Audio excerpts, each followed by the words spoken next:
Milan-Inter 1-2, l'Inter è campione d'Italia per la 20ª volta e vince nel derby in casa del Milan, chiudendo come nemmeno nei film una stagione dominata, una stagione stellare, anzi bisognerebbe dire uno scudetto che per tantissimi motivi rimarrà nella storia dell'Inter e non solo, uno scudetto che dobbiamo celebrare nel modo giusto. E allora in questo episodio di oggi vorrei parlare insieme a voi di come è andato questo derby, di come è arrivato questo scudetto, di come è andata la stagione, gli uomini in copertina di questo trionfo e quindi che cosa rimarrà anche, cosa ci porteremo dietro, diciamo così, da questo scudetto. Lo facciamo in questo nuovo episodio di oggi, diciamo un pochino più a freddo dopo l'euforia del fischio finale, anche se per diversi giorni saremo decisamente caldi e poco freddi. Ben ritrovati e ben ritrovate amiche e amici passioni interisti in questo nuovo episodio di oggi. Vi invito subito a lasciare un mi piace, iscrizione al canale se non l'avete ancora fatto, così non vi perdete neanche uno dei nostri contenuti e tutte le dirette ogni giorno alle 19:30. Vi ricordo in questo momento anche la grande novità di Sport Exchange Market. Condivido anche lo schermo per chi ci segue da YouTube. Sport Exchange Market, il gioco completamente gratuito in cui si vincono premi reali senza mettere un euro, totalmente gratis. Dovete avere in portafoglio le fantazioni delle squadre che compongono il vostro portafoglio e poi c'è una classifica in base al vostro rendimento. Sport Exchange Market ha aggiornato la piattaforma e con l'occasione c'è una grande sorpresa perché è stato lanciato un contest per cui da questo momento se vi iscrivete e comprate almeno una share dell'Inter, oppure se siete iscritti ed avete già nel vostro portafoglio almeno una share dell'Inter, parteciperete all'estrazione di 3 gift card da 50 euro da spendere negli store ufficiali sia online che fisici. E quindi, visto anche il momento in cui dovremo rifarci tutto il merchandising, potrebbe fare sicuramente comodo. Trovate quindi in descrizione il link per iscrivervi gratuitamente, mettete in portafoglio dal mercato una share dell'Inter e parteciperete all'estrazione. Parliamo del derby, però, allora, che partita è stata questo derby dello scudetto? Sesta vittoria interista negli ultimi 6 derby giocati, un record clamoroso che dimostra non che ce ne fosse bisogno, ancora una volta però questa superiorità schiacciante da parte dell'Inter che viene certificata secondo me anche da un'immagine, quella di Tomori che esulta cercando di caricare tutto lo stadio per il gol del 2-1, ma soprattutto Maignan, il portiere del Milan, che negli ultimi minuti della partita addirittura sale sul calcio d'angolo per cercare di andare a segnare il 2-2, segna un po' di una disperazione di una squadra che non ha più obiettivi in questa stagione, non ne aveva più se non quello di evitare che l'Inter festeggiasse lo scudetto proprio in casa loro, a 14 punti di distanza in classifica, che poi sono diventati 17, è un'immagine secondo me abbastanza emblematica. È stato comunque il derby forse più combattuto, devo dire, degli ultimi 6, con Pioli che sulla panchina del Milan ha provato l'ennesima novità tattica andando a schierare Leao da centravanti, ma ha finito ancora una volta con il fare, diciamo, comunque nel finire nella gabbia dell'Inter sostanzialmente, perché la difesa dell'Inter ha detto ok, tu mi schieri Leao che fa molto movimento e con diversi trequartisti tra le linee, io ti aspetto basso e è quello che ci auguravamo anche di vedere un po' quest'Inter che nelle ultime partite era stata un po' troppo alta, una retroguardia un po' ballerina, ci auguravamo di vedere un Inter più solida dietro e più bassa e così è stato. E poi quando ha avuto l'opportunità ha colpito in ripartenza, ha colpito sui calci piazzati, in particolar modo ancora un derby sbloccato comunque con un gol su calci piazzati. Inzaghi aveva detto tra l'altro che nella rifinitura del giorno stesso del derby avevano lavorato molto sui calci piazzati appunto e ancora una volta hanno funzionato con il gol di Acerbi che sblocca la partita. Acerbi un gol molto simbolico anche per certi versi, per il momento che sta vivendo, per la chiusura con quel cerchio, con quel sorrisetto che aveva fatto molto discutere con la Lazio prima del suo arrivo all'Inter. E il Milan ha provato a sporcare la partita secondo me fin dall'inizio, l'Inter chiude il primo tempo forse con un po' di rammarico per non aver già definitivamente chiuso la partita perché c'erano state delle occasioni e anche alcune abbastanza clamorose. Personalmente comunque il primo tempo è stato un primo tempo in cui ho promosso tutti i singoli per il gioco che è stato espresso. Nel secondo tempo Thuram fa una grandissima partita tra l'altro secondo me, trova un gol che per certi versi ricorda il gol del derby all'andata e certifica ancora una volta come al suo primo anno di Inter abbia messo il suo zampino con gol e assist in tantissime delle gare più importanti e in tantissimi dei gol più importanti secondo me di quest'anno. Poi dopo il gol di Thuram succedono due cose: subentra un po' di quel calo interista che abbiamo già visto nelle ultime partite dopo l'eliminazione dalla Champions. Anche il Milan però cambia perché perché inserisce Giroud, cambia assetto, c'è una prima punta vera, aggiungono delle ali che possono andare a crossare, quindi aumenta un po' il tasso di pericolosità a livello offensivo del Milan, che prova un po' questa disperata chance finale di agguantare almeno un pareggio. Inzaghi per me risponde bene con Frattesi per Barella, che era ammonito e la partita si stava anche innervosendo. Frattesi ancora una volta intanto fa espellere Calabria, ma poi ci mette tanta gamba nei minuti finali. Anche Carlos Augusto a sinistra per Di Marco, che era cotto. Tomori, come detto, segna su un'azione difensiva dell'Inter da rivedere, dei piazzamenti non propriamente precisi e attenti. I milanisti si riaccendono un po' in questo finale, ma poi è un po' una corrida con le espulsioni che partono. Dumfries, Teo Hernandez, espulso Calabria, e l'Inter porta comunque a casa questo trionfo in casa del Milan, e può partire quindi questa festa per il 20° scudetto. Uno scudetto che ha avuto dei protagonisti assoluti, di cui parliamo tra poco, ha avuto però soprattutto dei momenti chiave. Vorrei partire da qua. Da dove nasce questo scudetto? Se vogliamo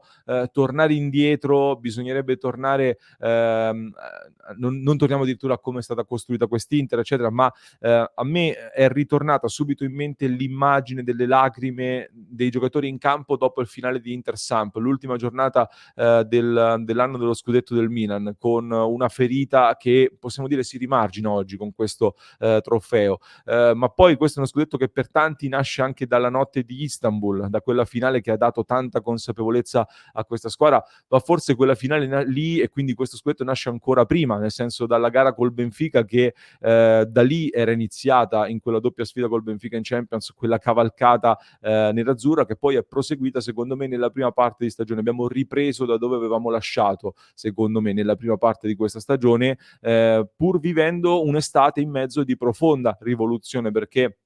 è stato cambiato tantissimo e questo spesso viene dimenticato. Ci sono state poi dentro questa stagione diverse partite chiave, ne vorrei individuare alcune, ce ne sono tante, ma il derby d'andata del 5-1 è sicuramente una prima svolta stagionale. Era metà settembre, il 16 settembre, 2 squadre ancora a punteggio pieno entrambe, con molti che pensavano che il Milan si fosse nettamente rinforzato sul mercato rispetto all'Inter, invece arriva una sonora lezione da parte dell'Inter. Potremmo parlare anche di Inter-Roma 1-0 a fine ottobre, la famosa partita del ritorno di Lukaku, che è stato il grande tema dell'estate e dell'inizio di stagione, la partita dei fischietti di San Siro, ma forse può essere più significativo magari il 3-0 al Napoli, in casa del Napoli, che arriva al termine di una settimana che ci aveva visti andare in trasferta a Torino con la Juventus, a Lisbona contro il Benfica e poi appunto al Maradona, dove c'è stato un po' una sorta di passaggio di consegne, battendo nettamente il Napoli. Ci ricorderemo poi sicuramente, soprattutto forse, di Inter-Verona 2-1 il 6 gennaio, una partita chiave assolutamente, che finisce tra le polemiche di cui si parlerà fin troppo. Noi ce la ricorderemo però per il gol di Frattesi, pesantissimo, perché vale una vittoria troppo importante dopo il pareggio di Genova contro il Genoa, con la Juventus che era lì ad un passo e l'Inter che poi sarebbe partita per la Supercoppa italiana in Arabia Saudita. Si rischiava di arrivare allo scontro diretto con la Juventus con una certa distanza significativa dalla Juve, e invece si rimane con un vantaggio di 2 punti. Quindi lo scontro diretto con la Juve è sicuramente una partita scudetto, ma forse una svolta è arrivata 7 giorni prima in Fiorentina-Inter, con l'Inter che vince 1-0, perché la Juve si ferma in casa contro l'Empoli, l'Inter senza Barella e Çalhanoğlu poteva avere delle difficoltà, invece va a vincere a Firenze riportandosi a +1, e lì di fatto si spegne la Juventus e l'Inter decolla definitivamente. Poi fino a che punto decolla? Inzaghi dice che dopo la gara contro il Lecce, con 11 partite ancora da giocare, aveva capito che lì avremmo vinto lo scudetto, in quella gara contro il Lecce. Forse lo si era capito anche un po' prima, forse lo si era capito in un Inter-Roma che certifica ancora prima come quest'Inter sia destinata a vincere in maniera fragorosa, perché comunque si affrontava una Roma di De Rossi che stava andando forte dopo il cambio in panchina, un Inter che parte va 1-0 ma non fa bene nel primo tempo, tant'è che finisce sotto per 2-1, anche in maniera un po' episodica, ma finisce sotto. Poi nel secondo tempo lì l'Inter dimostra che se dà tutto anche solo per 20 minuti quest'anno può battere davvero qualsiasi avversario in Serie A. E quindi lì un po' tutti abbiamo capito la vera forza devastante, di questa squadra. Una squadra che chiude quindi lo scudetto nel derby, finale perfetto per questa stagione come dicevamo, sesto derby di fila, ricordiamolo perché fa sempre bene. Alla 33esima giornata l'Inter è campione d'Italia, quindi eguaglia un altro record, sono 17 i punti di vantaggio sulla seconda in classifica, sono 26 i punti in più conquistati da questa Inter rispetto all'anno scorso, addirittura 6 in più del Napoli a questo punto della stagione, per dire, quindi un cammino straordinario con alcuni uomini in copertina. Faremo degli approfondimenti dedicati, faremo anche un pagellone, però sicuramente non possiamo non parlare innanzitutto di Simone Inzaghi, l'allenatore che un anno fa, addirittura a inizio aprile, era in bilico probabilmente, poi invece 12 mesi dopo è la colonna portante di un progetto che vince e che vuole continuare a farlo e vuole continuare a far bene. È un allenatore che è cresciuto molto in questi 2 anni. La scorsa estate, ha avuto anche diciamo, con la finale di Champions ha avuto anche un attestato maggiore, la possibilità di vedersi costruire un'Inter più inzaghiana, sicuramente in termini di uomini scelti, e lui poi gli ha dato un'impronta nettissima che, secondo me è stata portata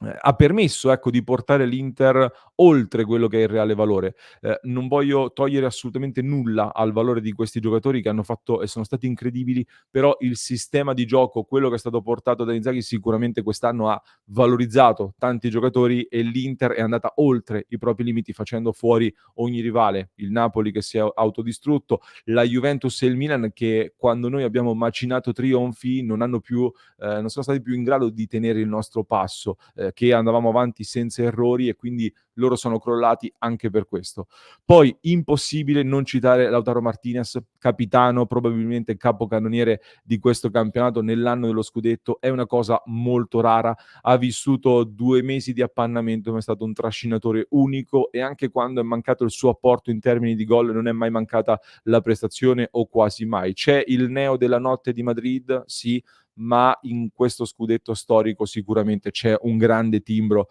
di Capitan Lautaro Martinez, così come c'è quello di Hakan Çalhanoğlu, li metterei probabilmente alla pari. Un Çalhanoğlu che dopo l'infortunio è un po' calato in questa parte finale di stagione, ma mi è piaciuto molto nel derby, sarebbe stato con ogni probabilità da individuare come MVP della stagione assolutamente, se avesse proseguito su quella scia. Anche lui chiude un cerchio molto importante, conquista il suo primo trofeo dopo 8 tentativi, in Italia, lo fa contro il Milan, lui che aveva lasciato il Milan tra gli insulti, gli sfottò, dei milanisti, lo fa da grande protagonista, reinventandosi grazie anche al lavoro di Inzaghi in un nuovo ruolo dove è diventato uno dei top in Europa e quindi merita una citazione, d'onore, come andrebbe citata tutta la difesa in blocco perché, è lì secondo me soprattutto che l'Inter ha costruito questo scudetto, perché è un Inter che non ha mai avuto difficoltà a segnare tanto, ma i troppi gol subiti sono stati un grande problema dell'ultima stagione soprattutto. Ci sono le mani di Sommer sicuramente che ha fatto tante partite da spettatore, ma ha piazzato anche parate molto pesanti come nel derby stesso. C'è un Bastoni che quest'anno è cresciuto ancora, mi è piaciuto ancora di più, è diventato un fattore tecnico e tattico importantissimo. Io cito in particolar modo anche Pavard, però un acquisto che per alcuni ancora oggi è addirittura discusso, che non ha fatto bene a Madrid sicuramente nella notte di Champions, ma ha giocato, delle partite grandi partite facendo sembrare sempre tutto semplice, come nel derby dove per me è stato il migliore. È un giocatore di un'altra categoria, assolutamente, per partite così. Sono curioso di vederlo al secondo anno di Inter, quello che potrà dare ancora di più. Discorso che poi vale anche per Thuram, che, ha segnato praticamente gol e assist solo, in occasioni pesanti, ecco, in questa stagione. Un grande colpo da parte della dirigenza che Inzaghi poi ha saputo assolutamente valorizzare. Un giocatore che ha ancora dei margini, ma che ha portato delle caratteristiche che non avevamo e una qualità importantissima. Ha fatto una prima stagione in Italia veramente impressionante. Impossibile poi non citare Mkhitaryan, visto che è il fedelissimo, forse uno dei simboli dell'Inter di Inzaghi, potremmo dire, perché è il giocatore di movimento anche più impiegato, ha giocato praticamente sempre, lo ha fatto con qualità, un equilibratore fondamentale, per questa Inter che viaggia come un orologio svizzero in termini di gioco o come un treno armeno, ecco, bisognerebbe dire, visto il soprannome di Miki. Andrebbero citati tutti, ovviamente, perché si è vinto di squadra, da Barella, da Cerbi a Di Marco, i "panchinari", tra virgolette, se vogliamo chiamarli così, come Frattesi, come Carlos Augusto, che hanno dato un contributo grandissimo sicuramente. Andrebbe citato Steven Zhang che, ancora oggi è contestato da molti per i motivi che conosciamo, un presidente che ha delle problematiche, lo sappiamo bene, ma non so quanto sia meglio, ecco, ehm, augurarsi una presenza in stile Aurelio De Laurentiis, che non mi sembra abbia portato grandissimi risultati. Uno Steven Zhang che, pur a distanza, ha saputo costruire un management di primissimo livello, è stato comunque presente a livello di contatti e di partecipazione alla vita, dell'Inter, è stato il più grande sostenitore di Inzaghi anche nei momenti difficili. Lo stesso Inzaghi lo ha, detto pubblicamente, lo ha riconosciuto, e nella sua presidenza comunque l'Inter è cresciuta sempre, ha portato sempre, di fatto dei trofei, e stiamo vivendo uno dei cicli più importanti, almeno di quelli che io mi ricordi. Grandi meriti quindi vanno dati sicuramente al presidente, in attesa di capire cosa accadrà nelle prossime settimane, anche se da come parlano tutti ormai, la continuità sembra garantita. E allora nei prossimi giorni chiaramente approfondiremo sia la stagione che il prossimo futuro, andremo a fare alcuni approfondimenti ovviamente, però facciamo un po' di conclusioni su questo scudetto. Uno scudetto speciale per tanti motivi, per come è arrivato innanzitutto, per come, comunque siamo di fronte al 20° della seconda stella, quindi inevitabilmente finisce sui libri di storia. Storico perché l'Inter è stata l'unica squadra anche a dichiarare dall'inizio che voleva puntare allo scudetto, anziché nascondersi, come invece hanno fatto tanti altri, parlando di obiettivo Champions, pur spendendo tantissimo per questo obiettivo Champions. È uno scudetto speciale perché l'Inter vince tramite uno strapotere nel gioco e non dal punto di vista fisico. È un trofeo che nasce da campagne acquisti dove i costi sono stati ridotti, non sono state campagne acquisti faraoniche, un po' anche in controtendenza anche rispetto ad altri scudetti e altri trionfi della storia dell'Inter. E anche qua si è puntato, a differenza di altre volte, non su un allenatore abituato a vincere, ma andando ad alimentare in casa l'abitudine a vincere di questo allenatore. Ora, tutto questo sono tante cose buone, secondo me. Si sono gettati tanti semi anche per il prossimo futuro. Come dico sempre, invito anche a non montarsi la testa, nel senso che ora festeggiamo, è giustissimo. Questo è uno scudetto che secondo me, arriva comunque portando l'Inter ad un livello superiore rispetto al valore che forse era di 84, 85 punti complessivamente. Quindi ripartiamo con questa consapevolezza, ma è anche uno scudetto, ecco, che come dicevo prima, come dicevo anche ieri, rispetto ad altri trionfi del recente passato sembra avere più futuro davanti, con giocatori che crescono, che sono cresciuti. Ausilio subito dopo lo scudetto, subito dopo il derby, ha detto che non vorrà costruire una rosa grande, quindi non una rosa lunghissima, per cui aspettiamoci un mercato con non tantissimi colpi. Dovrebbe essere un mercato di puntellamento della rosa, di completamento, sperando che non arrivino degli scossoni inattesi. Adesso ovviamente avanti con i rinnovi innanzitutto, Inzaghi in primis subito da blindare, poi anche Barella e Lautaro Martinez che ha detto che devono trovare un accordo, e poi, si vedrà nei prossimi giorni. Chiusi i rinnovi, via col mercato per continuare con questo ciclo con cui, vogliamo andare avanti sicuramente con tantissima fiducia. Intanto godiamoci questi giorni perché rimarranno nella nostra memoria come questo scudetto storico. Voglio sapere da parte vostra, ecco, se volete aggiungere delle considerazioni nei commenti su questo straordinario scudetto, su questo straordinario trionfo. Vi aspetto qui sotto, ne commentiamo poi ovviamente nella diretta alle 19:30, andiamo più in profondità. Ci saranno appuntamenti speciali nel nostro club su www.passioninter.club, quindi vi aspettiamo lì. Mi raccomando, non mancate su passioninter.club, la nostra grande community con interisti da tutto il mondo. Vi lascio, per chi ci sta seguendo dal podcast, in descrizione il link per ascoltare la nostra reazione a caldo subito dopo la vittoria dello scudetto, mentre per chi ci segue da YouTube vi basta cliccare qui.